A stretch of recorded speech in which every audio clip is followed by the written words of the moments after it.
Hi అండి, అందరికీ నమస్కారం. Welcome to AP schemes and job updates. So మన ఏపీ ప్రభుత్వం లేటెస్ట్గా గవర్నమెంట్ నోటిఫికేషన్ అనేది విడుదల చేశారు. ఆంధ్రప్రదేశ్ ప్రభుత్వం ఆరోగ్య వైద్య మరియు కుటుంబ సంక్షేమ శాఖలో కాంట్రాక్ట్ మరియు అవుట్సోర్సింగ్ ప్రాతిపదికన డైరెక్టర్ ఆఫ్ సెకండరీ హెల్త్ DCHలో జిల్లాలోని ఆరోగ్య సంస్థలో వివిధ పారామెడికల్ మరియు సపోర్టింగ్ స్టాఫ్ పోస్టులకు రిక్రూట్మెంట్ కోసం వాళ్ళు నోటిఫికేషన్ అనేది జారీ చేశారు. సో ఈ నోటిఫికేషన్ సంబంధించిన నేను అన్ని డీటెయిల్స్ చెప్తానండి. అంటే అసలు ఎటువంటి నోటిఫికేషన్ విడుదల చేశారు, ఏ డిపార్ట్మెంట్లో ఎన్ని వేకెన్సీస్ ఉన్నాయి, వాళ్ళకి శాలరీ ఎంత, అలాగే వాళ్ళు డిపార్ట్మెంట్ వైజ్గా అసలు ఎక్స్పీరియన్స్ ఏముండాలి, ఏం చదువుకుని ఉండాలి వాళ్ళ పోస్ట్కి ఎలిజిబుల్ అవ్వాలంటే, అలాగే శాలరీ ఎంత, మళ్ళీ అలాగే ఏజ్ ఎంత ఉండాలి, మనకు కావాల్సిన ఆన్లైన్ ఫీజు ఎంత ఉండాలి, అలాగే కాంట్రాక్ట్ వైజ్గా ఫీజు ఎంత ఉంటుంది, అవుట్సోర్సింగ్ వైజ్గా ఫీజు ఎంత ఉంటుంది, అలాగే last date of online application, ఈ డీటెయిల్స్ అన్నీ ఈ వీడియోలో నేను క్లారిటీగా చెప్తానండి. అంతకన్నా ముందు మీరు నా ఛానల్ కనుక ఫస్ట్ టైం చూస్తున్నట్లయితే ప్లీజ్ ఛానల్ సబ్స్క్రైబ్ చేసి మరిన్ని ఇలాంటి వీడియోస్ కోసం పక్కన ఉండే బెల్ ఐకాన్ కూడా యాక్టివేట్ చేయండి. ఇక ఆలస్యం చేయకుండా వీడియో స్టార్ట్ చేసేద్దాం. అసలు ఈ నోటిఫికేషన్ సంబంధించి అసలు ఏమేమి జాబ్ వేకెన్సీస్ ఉన్నాయి. Lab technician, radiographer, biostatistician, record assistant, MRA, lab attendant, theatre assistant, post mortem assistant, plumber, general duty అటెండర్లు మరియు ఎలక్ట్రీషియన్ ఉద్యోగాలకు ఏపీ ప్రభుత్వం నోటిఫికేషన్ విడుదల చేసింది. ఇప్పుడు కేటగిరీ వైజ్గా అంటే జాబ్ వేకెన్సీకి కేటగిరీ ఏంటి, ఒక్కో కేటగిరీకి ఎన్ని వేకెన్సీస్ ఉన్నాయి, అది కాంట్రాక్ట్ మోడా, అవుట్సోర్సింగ్ మోడా, శాలరీ ఎంత. ఫస్ట్ ల్యాబ్ టెక్నీషియన్కి ఒక వేకెన్సీ అండి, కాంట్రాక్ట్ బేస్ మీద తీసుకుంటారు, శాలరీ వచ్చేసి 32,000. నెక్స్ట్ రేడియోగ్రాఫర్కి 2 వేకెన్సీస్ ఉన్నాయి, అవుట్సోర్సింగ్ మోడ్ తీసుకుంటారు, 21,500 శాలరీ ఇస్తారు. అలాగే బయోస్టాటిషియన్ ఒక వేకెన్సీ ఉంది, అవుట్సోర్సింగ్ జాబ్ మోడ్లో తీసుకుంటారు, 18,500. అలాగే రికార్డ్ అసిస్టెంట్ అంటే MRA రికార్డ్ అసిస్టెంట్ అండి, వేకెన్సీ వచ్చేసి 1, అవుట్సోర్సింగ్ డిపార్ట్మెంట్ అండ్ మోడ్లో తీసుకుంటారు, 15,000 శాలరీ. ల్యాబ్ అటెండెంట్కి ఒక vacancy, outsourcing mode, 15,000 salary. Theatre అసిస్టెంట్కి 5 వేకెన్సీస్ ఉన్నాయండి, అవుట్సోర్సింగ్ మోడ్లో తీసుకుంటారు, 15,000 శాలరీ. అలాగే పోస్ట్ మార్టం అసిస్టెంట్కి 6 వేకెన్సీలు ఉన్నాయి, అవుట్సోర్సింగ్ మోడ్లో తీసుకుంటారు, 15,000 శాలరీ. ప్లంబర్కి 2 వేకెన్సీస్ ఉన్నాయి, అవుట్సోర్సింగ్ మోడ్, 15,000 శాలరీ. అలాగే జనరల్ డ్యూటీ అటెండెంట్కి 6 వేకెన్సీస్ ఉన్నాయి, అవుట్సోర్సింగ్ మోడ్, 15,000 శాలరీ. ఎలక్ట్రీషియన్కి మొత్తం ఒక వేకెన్సీ ఉందండి, outsourcing mode, 18,500 salary.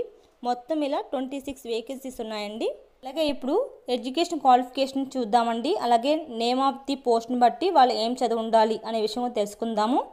Andhra Pradesh state government recruitment 2025లో SSC 10th ITI, BSc, DMLT మరియు BSc MLT పాస్ అయిన అభ్యర్థులు అప్లై చేసుకోవచ్చు. అప్పుడు బయోస్టాటిస్టిషియన్ పోస్ట్కి వాళ్ళు ఖచ్చితంగా గ్రాడ్యుయేట్ అయ్యి స్టాటిస్టిక్స్ సంబంధించిన BAలో మ్యాథ్స్ ఎకనామిక్స్ కంప్లీట్ చేసి ఉండాలి, లేదా BScలో మ్యాథ్స్ లేదా BScలో స్టాటిస్టిక్స్ సంబంధించిన గ్రూప్ డిపార్ట్మెంట్ వాళ్ళైతే చదువుకున్న రికగ్నైజ్డ్ యూనివర్సిటీకి సంబంధించిన ఈ క్వాలిఫికేషన్ వాళ్ళు అప్లై చేసుకోవచ్చు. అలాగే రేడియోగ్రాఫర్లో వాళ్ళు ఖచ్చితంగా CRA, DG, DRGA, DMLT course చేసి ఉండాలి, అలాగే APPMBలో రిజిస్టర్ అయి ఉండాలి. BScలో అయితే రేడియాలజీ అలాగే ఎలిజిబుల్ రేడియోగ్రఫీ పోస్ట్ ఉండాలి. అలాగే వీళ్ళు కనుక DMLT, BSc, MLT 2 చదివి ఉన్న వాళ్ళైతే వాళ్ళకున్న మ్యాక్సిమం పర్సంటేజ్ బట్టి క్యాండిడేట్స్ని కన్సిడర్ చేస్తారు. అలాగే రికార్డ్ అసిస్టెంట్ ఏదైనా డిగ్రీ చదివి ఉండాలండి, అందులోనూ కంప్యూటర్ నాలెడ్జ్ ఉండాలి, రికగ్నైజ్డ్ ఏపీ గవర్నమెంట్ సంబంధించిన కాలేజీలో చదివి ఉండాలి. అలాగే ల్యాబ్ అటెండర్ ఖచ్చితంగా 10th పాస్ అయి ఉండాలి. అలాగే must passes in lab attendant course చేసి ఉండాలి, అంటే LA lab attendant vocational course చేసి ఉండాలి. ఏదైనా ఎడ్యుకేషన్ కాలేజీలో రికగ్నైజ్డ్ ఎడ్యుకేషన్ కాలేజీలో చేసి ఉండాలండి ఈ ల్యాబ్కి సంబంధించిన వేకెన్సీకి చూసిన వాళ్ళు. అలాగే ల్యాబ్ టెక్నీషియన్ అనేవాళ్ళు DMLT లేదా BSc MLT పాస్ అయి ఉండాలి. అలాగే వొకేషనల్ 1 ఇయర్ గవర్నమెంట్ హాస్పిటల్లో చేసిన ఎక్స్పీరియన్స్ కావాలి. అలాగే ఖచ్చితంగా ఏపీపీ ఎంబీలో రిజిస్టర్ అయి ఉండాలి. అలాగే డిఎంఎల్టీ బీఎస్సీ ఎంఎల్టీ 2 చేసిన క్యాండిడేట్స్ని వాళ్ళకి వచ్చిన మ్యాక్సిమం పర్సంటేజ్ బట్టి క్యాండిడేట్స్ని కన్సిడర్ చేస్తారు. అలాగే థియేటర్ అసిస్టెంట్ ఖచ్చితంగా 10th పాస్ అయి ఉండాలి ఒక స్కూల్లో. అలాగే మ్యాక్సిమం 5 years నర్సింగ్ ఆర్డినరీ హాస్పిటల్లో 5 years ఎక్స్పీరియన్స్ కంప్లీట్ చేసి ఉండాలండి. అలాగే పోస్ట్ మార్టం అసిస్టెంట్ ఖచ్చితంగా 10th పాస్ అయి ఉండి రికగ్నైజ్ స్కూల్లో ఉండాలి. ప్లంబర్ అయితే 10th పాస్ అయి ఉండాలండి. అలాగే 10th పాటు ఐటీఐ ప్లంబర్ ట్రేడ్ లేదా ఐటీఐ ఫిట్టర్ లేదా ఐటీఐ మెకానిక్ ట్రేడ్ ఈ 3 డిపార్ట్మెంట్లో ఖచ్చితంగా చేసి ఉండాలి. అంటే ITI mechanical is eligible for notification. 10th పాటు ఐటీఐ చేసిన వాళ్ళు ఈ ప్లంబర్ పోస్ట్కి ఎలిజిబుల్ అవుతారు. జనరల్ డ్యూటీ అటెండర్ ఖచ్చితంగా 10th పాస్ అయి ఉండాలి బోర్డ్ ఆఫ్ ఎస్ఎస్సిలో. అలాగే ఎలక్ట్రీషియన్ అయితే 10th పాస్ అయ్యండి. ఐటీఐ ఎలక్ట్రీషియన్ దాంట్లో ఉండాలి, లేదంటే డిప్లొమా చదివిన వాళ్ళైనా తీసుకుంటారు. లేదు డిప్లొమా ఐటీఐ 2 చేసిన వాళ్ళు కనుక ఉంటే కనుక వాళ్ళకి వచ్చిన పర్సంటేజ్ని బట్టి వాళ్ళని క్యాండిడేట్స్ని తీసుకుంటారు. అలాగే శాలరీ ఎంత ఉంటుంది? స్టార్టింగ్ శాలరీ వచ్చేసి 15,000 నుంచి 32,000 వరకు ఉంటుందండి. ఆల్రెడీ నేను ఏ పోస్టుల వరకు ఎంత శాలరీ, వాళ్ళని అవుట్సోర్సింగ్లో తీసుకుంటున్నారా, కాంట్రాక్ట్ బేస్ మీద తీసుకుంటారా ఆల్రెడీ చెప్పేశాను. సో శాలరీ అయితే ఇదండి. అలాగే ఏజ్ లిమిట్ అనేది 1st April 2025 నాటికి 18 years నుంచి 42 years మధ్య ఉండాలండి అప్లై చేసుకున్న వారికి.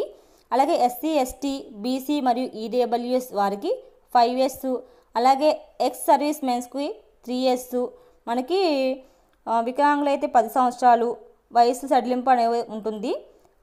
అన్ని సడలింపులతో కలిపి గరిష్టంగా ఏజ్ లిమిట్ అనేది 52 years ఇచ్చారు. అంటే ఏమైనా ఫిజికల్లీ హ్యాండిక్యాప్డ్ కానీ ఇంకా అదర్ సర్వీస్ వాళ్ళు ఉంటే కనుక వాళ్ళకి ఏజ్ అనేది ఎక్స్టెండ్ చేస్తూ ఉంటారండి. సో దరఖాస్తు రుసుము, దరఖాస్తుదారుడు తప్పనిసరిగా దరఖాస్తు ప్రాసెసింగ్ ఫీజు కోసం డిమాండ్ డ్రాఫ్ట్ను తప్పనిసరిగా జిల్లా కోఆర్డినేటర్ ఆఫ్ హాస్పిటల్ సర్వీస్ చిత్తూరుకు అందించాలి. అభ్యర్థి 1 కంటే ఎక్కువ పోస్టులకు అర్హత కలిగి ఉంటే ప్రతి పోస్టుకు డిమాండ్ డ్రాఫ్ట్ జతపరిచి మరియు ప్రతి పోస్టుకి విడిగా దరఖాస్తు చేయాలని వాళ్ళు ఇవ్వబడిందండి.